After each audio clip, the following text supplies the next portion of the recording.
Praise the Lord. యేసుక్రీస్తు కీర్తన Christian gospel musical ministries తరపున మీకందరికీ శుభాభివందనాలు తెలియజేస్తున్నాం. ప్రస్తుత కాలంలో మనమంతా కూడా మరి క్రిస్మస్ సంబరాల్లో మునిగిపోయి ఉన్నాం. ఎందుకంటే ఇప్పుడు మనం క్రిస్మస్ మాసంలో ఉన్నాం కాబట్టి సంఘంలోనైతేనేమి, కుటుంబాల్లోనైతేనేమి, గ్రామాల్లోనైతేనేమి క్రిస్మస్ వాతావరణం, క్రిస్మస్ సందడి కనబడుతూ ఉంది. అనేకులు మరి క్రీస్తు యొక్క జననాన్ని బట్టి సంతోషిస్తూ అనేకమైన కార్యక్రమాల్లో అందరూ కూడా సిద్ధపాటు చేసుకుంటూ ఉన్న సందర్భం. దీన్ని బట్టి మరి ఈ క్రిస్మస్ మాసాన్ని బట్టి మనం కూడా మరి యూట్యూబ్ ద్వారా యేసుక్రీస్తు కీర్తన ఈ ఛానల్ ద్వారా క్రిస్మస్ సంబంధించిన మరి మెసేజ్ని, షార్ట్ మెసేజెస్ను మరి కొంతకాలం మరి అందించడానికి దేవుడు ఇస్తున్న కృపను బట్టి వందనాలు చెల్లిస్తూ వాక్యాన్ని చదువుకుందాం. మరి యెషయా భక్తుడు రాసిన యెషయా గ్రంథము 9వ అధ్యాయము 2వ వచనం.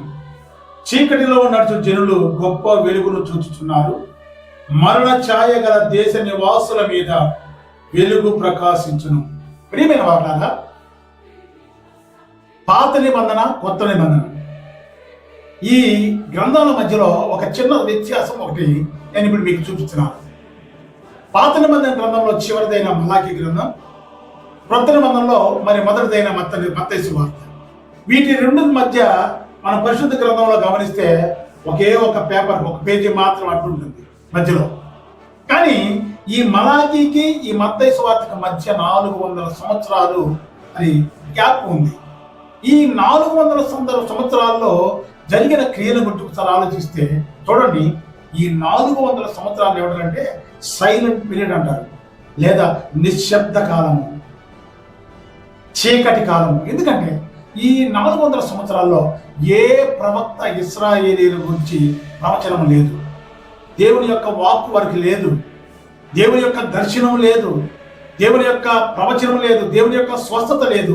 ఆ 400 సంవత్సరాలు చీకటిలో ఉన్నారు వారు.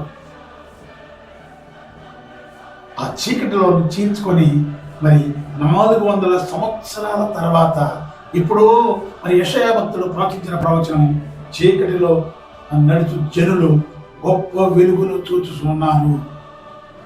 నిజం ప్రియులారా, యేసుక్రీస్తు జననం చీకటిలో నడిచే మనకు వెలుగును, చీకటిలో జీవించే మనకు వెలుగును ప్రకాశింపజేయడానికి తండ్రి అయిన దేవుడు ఈ లోకాన్ని యేసుక్రీస్తు ప్రభువు వారిని పంపించాడు. యేసుక్రీస్తు ప్రభువు వారు ఈ లోకానికి రావడానికి కారణం చాలా ఉన్నాయి. మొదటిది, రోగము నుంచి, శాపం నుంచి, మరణం నుంచి, దుఃఖము నుంచి, అనేకమైన కారణాల నుంచి మనుషుడు విడుదల పొందడానికి యేసుక్రీస్తు ప్రభువు వారు ఈ లోకానికి వచ్చాడు. దీనికి సంబంధించిన అనేకమైన వాక్యాలు బైబిల్ గ్రంథంలో దేవుడు మరి అమర్చి ఉన్నాడు.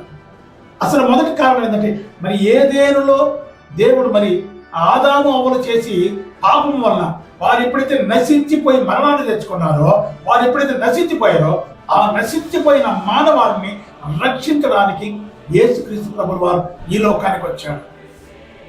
ఇది ప్రధానమైన కారణం. అందుకే లూకా సువార్త 19వ అధ్యాయం 10వ వచనం, నశించిన దానిని వెదకి రక్షించుటకు మనుష్య కుమారుడు ఈ లోకమునకు వచ్చాను. అందుకే యెషయా భక్తుడు ఈ మాట ప్రవచించాడు, మరణ ఛాయగా దేశ నివాసుల మీద 400 సంవత్సరాల చీకట్లో ఉన్నారు జనులు. ఏ ప్రవచనం లేదు. అప్పుడు వచ్చింది వెలుగు, అప్పుడు వచ్చింది ప్రవచనం నెరవేర్పు.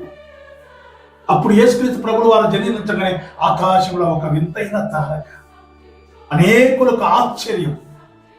యేసుక్రీస్తు జననం ఈ లోకంలో నశించిన దానిని వెతికి రక్షించుటకు, చీకటిలో ఉన్న మనకు వెలుగుగాను యేసుక్రీస్తు ప్రభువు వారికి లోకంలో ఉద్భవించాడు.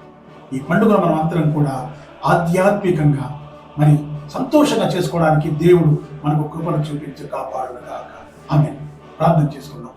తండ్రి, నీకు వందనాలు. ఇదిగో ప్రభా, ఈ క్రిస్మస్ మాసంలో ప్రభా మేము ధ్యానిస్తున్న ఈ ధ్యానం అన్నింటినీ మీరు కృప చూపించారు. అనేకులకు ప్రభా ఈ రక్షణ వార్తను ప్రకటిస్తుండగా వారికి అర్థమగు రీతిలో మీరు జ్ఞానాన్ని నింపమని చెప్తున్న నన్ను మీ ఆత్మతో దీవించారు.